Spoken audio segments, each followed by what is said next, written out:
Durante a crise econômica que atingiu o Brasil entre 2014 e 2016, algumas cidades apostaram todas as suas fichas em megaprojetos impulsionados por estatais, principalmente pela Petrobras.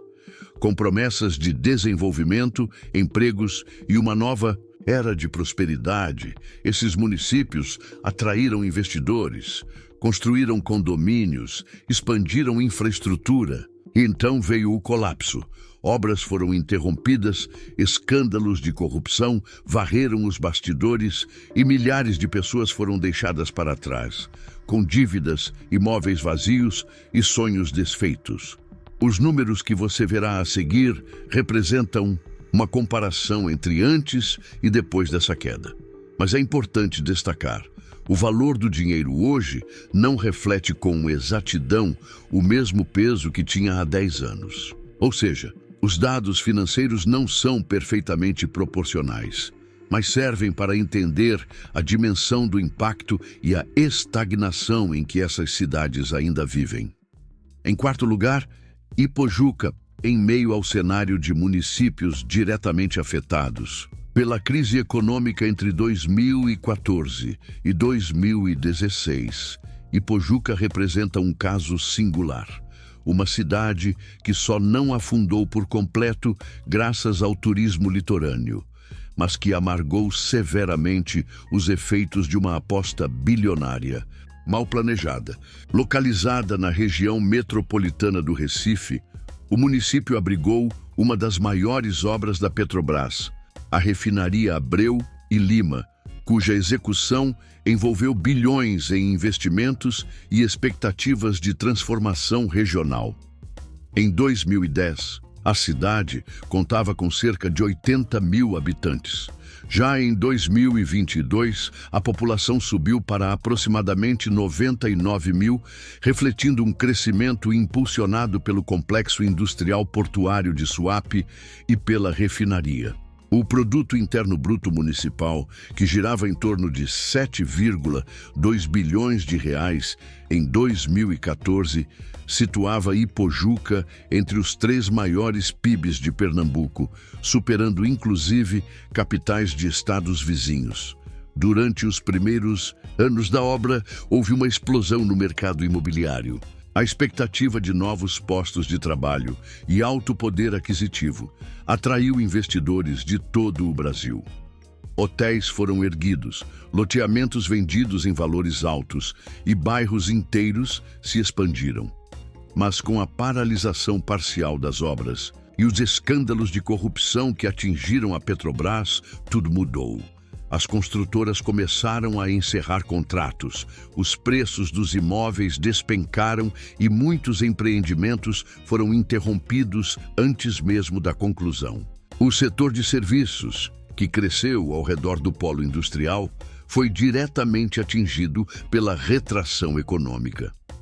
Pequenos comércios, oficinas e restaurantes, antes sustentados pela presença de operários e engenheiros, fecharam as portas. A cidade, no entanto, encontrou certo alívio fora da indústria. O turismo em Porto de Galinhas, considerado um dos destinos mais visitados do Nordeste brasileiro, garantiu um fluxo constante de visitantes e manteve ativa parte da economia local. Hotéis, pousadas e estabelecimentos ligados ao setor turístico sustentaram milhares de empregos formais e informais, principalmente em períodos de alta estação. Esse movimento impediu que Ipojuca seguisse o mesmo colapso vivido por cidades como Itaboraí, que ficaram inteiramente dependentes de megaprojetos paralisados. No campo da educação, Ipojuca dispõe de uma rede de ensino público municipal e estadual, além de unidades do Senai e centros de formação técnica voltados às demandas do porto. No entanto, o descompasso entre a qualificação da mão de obra local e as exigências de um polo industrial complexo ainda é um desafio.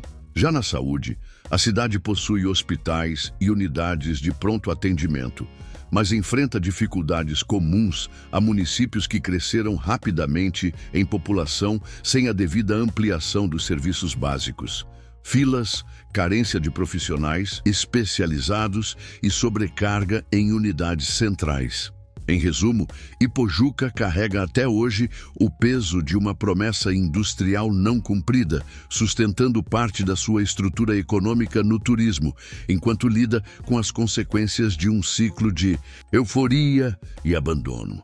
O dinheiro foi injetado, os impactos ficaram, mas os benefícios, em muitos casos, não chegaram nem perto do que foi prometido. Na terceira posição, Cubatão simboliza o que acontece quando um polo industrial perde força sem um plano de transição econômica. Situada na Baixada Santista, no estado de São Paulo, a cidade foi um dos maiores polos petroquímicos e industriais do Brasil durante o século XX. Em 2010, Cubatão contava com cerca de 118 mil habitantes, número que subiu para aproximadamente 130 mil em 2022, segundo estimativas recentes. Seu produto interno bruto, que era de 10,5 bilhões de reais em 2010, chegou a 11,2 bilhões em 2019. Um crescimento que, embora pareça relevante, esconde um processo lento de estagnação e declínio relativo. O impacto da crise entre 2014 e 2016 foi particularmente severo em Cubatão devido à forte dependência da cidade em relação à indústria de base. A paralisação de investimentos da Petrobras e os efeitos colaterais da Operação Lava Jato atingiram em cheio o parque industrial local. Grandes empresas químicas e siderúrgicas reduziram operações ou encerraram atividades, o que provocou demissões em massa e forte retração na arrecadação de tributos como o ICMS e o ISS. Com menos receita, a prefeitura enfrentou dificuldades para manter projetos sociais, executar obras urbanas e até garantir o funcionamento adequado dos serviços básicos. No mercado imobiliário, a crise trouxe desvalorização. Com a perda de dinamismo da indústria e a migração de famílias em busca de oportunidades em cidades vizinhas como Santos e São Vicente, Cubatão viu imóveis comerciais e residenciais ficarem ociosos ou serem vendidos a preços abaixo do mercado. Projetos imobiliários lançados na década anterior, durante o auge da industrialização, foram paralisados ou encerrados sem conclusão. A estagnação afetou diretamente construtoras locais e pequenas empresas de serviços. Na área cultural, Cubatão manteve uma identidade ativa graças a projetos como a Banda Sinfônica de Cubatão e iniciativas comunitárias. Apesar disso, o setor cultural também sofreu cortes de verba nos anos pós-crise, prejudicando festivais, feiras e eventos tradicionais. Na educação, o município conta com uma rede de ensino público e privado, além de escolas técnicas voltadas à indústria, como unidades do Senai e ETEC. O problema é que, com o fechamento de plantas industriais, muitas dessas formações perderam aderência ao mercado de trabalho local. Já no setor de saúde, a estrutura conta com hospitais e unidades de pronto atendimento, mas enfrenta dificuldades operacionais. A crise fiscal reduziu a capacidade de investimento e manutenção em unidades médicas, além de afetar a contratação de profissionais especializados. A cidade passou a depender com frequência de convênios com o governo estadual para garantir atendimentos de média e alta complexidade. Cubatão sobreviveu à crise, mas não saiu dela ilesa.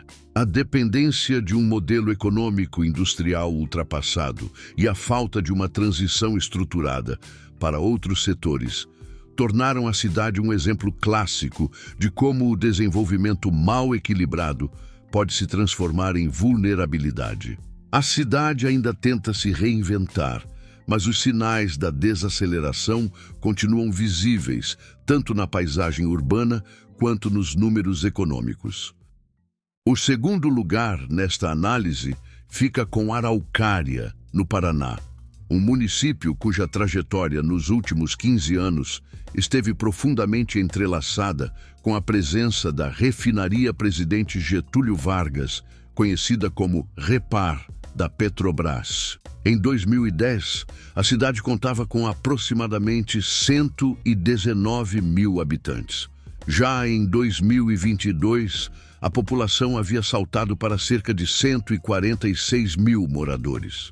Apesar do crescimento demográfico, o produto interno bruto local não acompanhou esse ritmo, passando de 5,3 bilhões de reais em 2010 para apenas 6,1 bilhões em 2019, sinalizando um crescimento modesto frente ao potencial econômico que a cidade já ostentou. Araucária passou por um momento de forte ascensão econômica com o avanço da indústria de petróleo e derivados.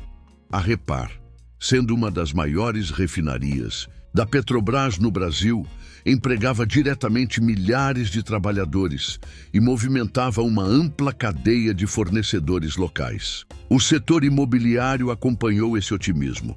Novos bairros surgiram, imóveis foram valorizados e investidores enxergavam no município um polo promissor e estratégico da região metropolitana de Curitiba. No entanto, com a eclosão da Operação Lava Jato, o cenário mudou drasticamente. Obras de modernização na refinaria foram paralisadas. Contratos suspensos e grandes fornecedoras tiveram suas operações interrompidas ou drasticamente reduzidas. A cadeia de prestadores de serviço local, que incluía empresas de manutenção, transporte, alimentação e construção civil, sofreu um golpe direto. O resultado foi a demissão em massa de trabalhadores, queda brusca na arrecadação de impostos e o cancelamento de projetos públicos que dependiam dessas receitas. O mercado imobiliário, antes aquecido, entrou em estado de estagnação. Muitos imóveis residenciais e comerciais passaram a ficar vagos, e loteamentos planejados para abrigar trabalhadores e suas famílias ficaram inacabados. A valorização dos terrenos e das construções estagnou e muitos investidores passaram a registrar prejuízos significativos. No campo educacional, Araucária conta com uma estrutura relativamente sólida. A cidade oferece escolas públicas e privadas, centros de educação técnica e unidades de ensino superior, voltados especialmente para as áreas de engenharia, logística e indústria. Contudo, a queda na atividade industrial reduziu a absorção de novos profissionais, fazendo com que parte da mão de obra jovem formada localmente buscasse oportunidades em municípios vizinhos ou migrasse para a capital. Na saúde, a estrutura municipal dispõe de hospitais, postos de atendimento e unidades de saúde da família. Porém, com o crescimento populacional e a redução de receitas, surgiram gargalos no atendimento, especialmente nas áreas de pediatria, emergência e especialidades médicas. A cidade passou a depender cada vez mais de parcerias com o governo estadual e convênios emergenciais para suprir a demanda reprimida. Araucária, embora ainda mantenha importância econômica no contexto paranaense, carrega as cicatrizes de um modelo de crescimento ancorado em um único pilar, a refinaria. Quando esse pilar foi abalado por escândalos e pela crise econômica nacional, toda a estrutura que dependia dele, empregos, arrecadação, investimentos e até a confiança do mercado, ruiu junto.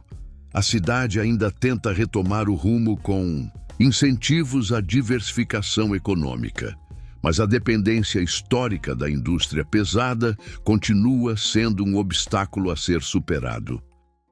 No topo desta lista está Itaboraí, na região metropolitana do Rio de Janeiro, que talvez seja o exemplo mais emblemático do que acontece quando uma cidade inteira deposita suas esperanças em um único megaprojeto.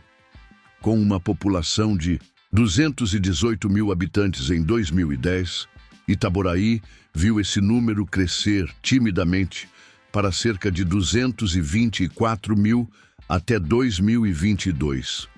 Um crescimento muito abaixo do esperado para uma cidade que, durante os anos 2000, era vendida como o novo polo industrial do estado. O produto interno bruto, por sua vez, saiu de 3,2 bilhões de reais em 2010 para apenas 3,5 bilhões em 2019. Um salto irrisório diante das promessas feitas por autoridades e investidores. Motivo por trás de toda essa expectativa frustrada atende pelo nome de Comperj, o Complexo Petroquímico do Rio de Janeiro. Anunciado como o maior investimento da história da Petrobras, o projeto previa transformar Itaboraí em uma referência nacional em refino e petroquímica.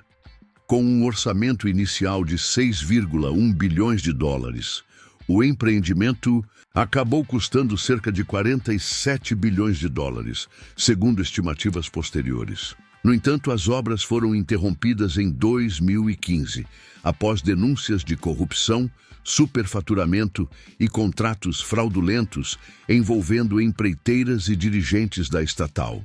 O Tribunal de Contas da União chegou a apontar prejuízos de 12,5 bilhões de dólares somente nesse projeto.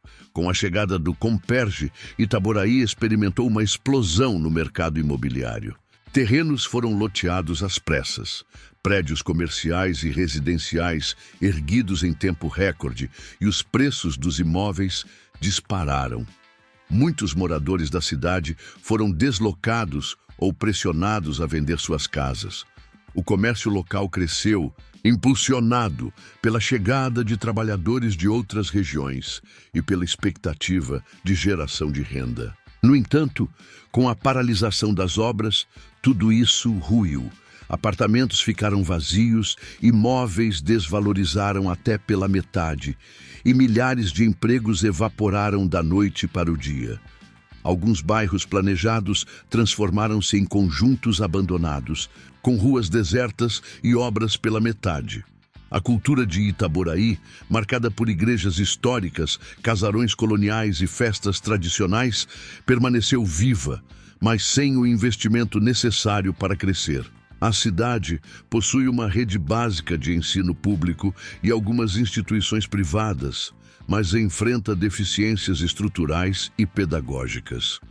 Muitos jovens que se formaram com a esperança de trabalhar no polo petroquímico ficaram sem opção, recorrendo ao deslocamento diário para outras cidades ou à informalidade. Na saúde, a situação é ainda mais delicada. Com uma infraestrutura limitada e uma rede hospitalar insuficiente, o município depende de parcerias com o Estado para atender casos de maior complexidade. A crise financeira municipal, agravada pela queda na arrecadação do Imposto sobre Serviços e do ICMS, impactou diretamente os investimentos em saúde básica e emergencial. Hoje, uma década após o auge da euforia, Itaboraí é um retrato de promessas não cumpridas. A cidade carrega cicatrizes visíveis nas construções inacabadas, nos bairros esvaziados e no desemprego crônico que afeta grande parte da população. Uma lembrança viva de como a combinação entre má gestão, dependência de um único setor e corrupção pode afundar o futuro de uma cidade inteira.